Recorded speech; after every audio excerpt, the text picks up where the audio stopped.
Assalamu alaikum, I'm Aisha and you're watching Samaa News. Here are today's headlines.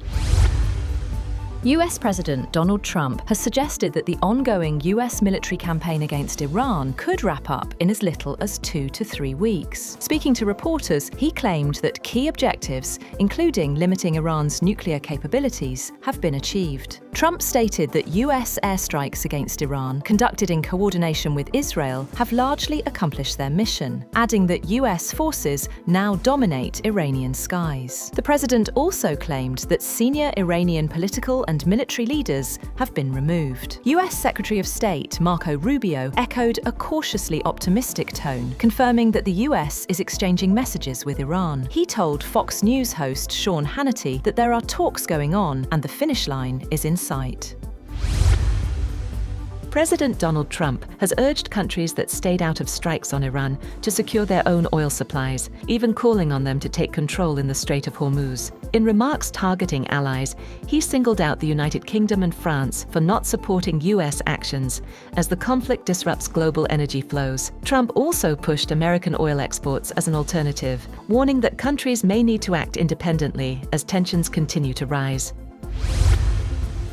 British Prime Minister Keir Starmer has said he will act in the country's interest, whatever the noise, when asked about US President Donald Trump, saying he was strongly considering pulling the United States out of NATO. Starmer also said that the global instability caused by the Iran war means Britain should align more closely with European allies on security and economy, following repeated criticism from Trump. He also said the impact of the war would define us for a generation and could be similar to the increase in energy prices in the 1970s. Meanwhile, Iran's Revolutionary Guards say they will begin targeting US companies in the region from April 1st in retaliation for ongoing attacks. The list includes major firms such as Microsoft, Google, Apple, Intel, IBM, Tesla, and Boeing. US Defense Secretary Pete Hegseth says the next few days in the Middle East conflict will be decisive.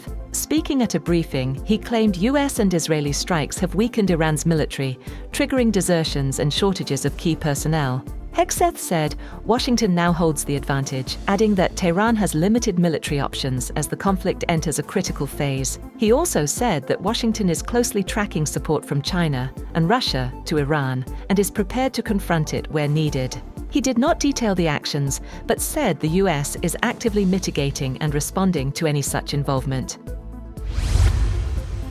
Iran has attacked and set ablaze an oil tanker off Dubai in the latest escalation around the Strait of Hormuz. Authorities say the Kuwait-flagged vessel Al Salmi caught fire after a drone strike, but the blaze was contained with no injuries or oil spill reported. Iran's Revolutionary Guards suggested the intended target may have been another vessel nearby, highlighting growing risks to commercial shipping in the region.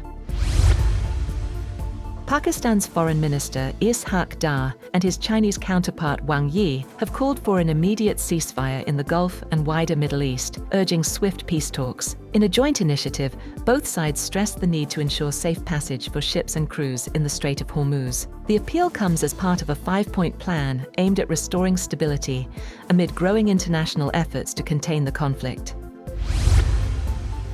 Trump has signed an executive order aimed at tightening rules on mail-in voting nationwide, including a federal mandate to verify US citizens eligible to vote in each state. The executive order directs the federal government to compile a list of confirmed US citizens to help state election officials verify voter eligibility. It also mandates that absentee ballots be sent only to voters on state-approved mail-in ballot lists and requires secure ballot envelopes with unique tracking barcodes. And oil has tumbled more than 3%, reversing earlier gains as persistent Middle East volatility unnerved markets, even amid reports the US-Israeli war with Iran could be winding down. The front-month Brent contract for June fell $3.33, or 3.2%, to $100.64 per barrel. US West Texas Intermediate crude futures for May slipped $3.34, or 3.3%, to $98 $88.04 per barrel. Prices rose earlier in the day, but turned lower as uncertainty over the Middle East conflict prompted investors to lock in gains. That's all for now. For more updates, visit www.samaa.tv. Thank you for watching Samaa News.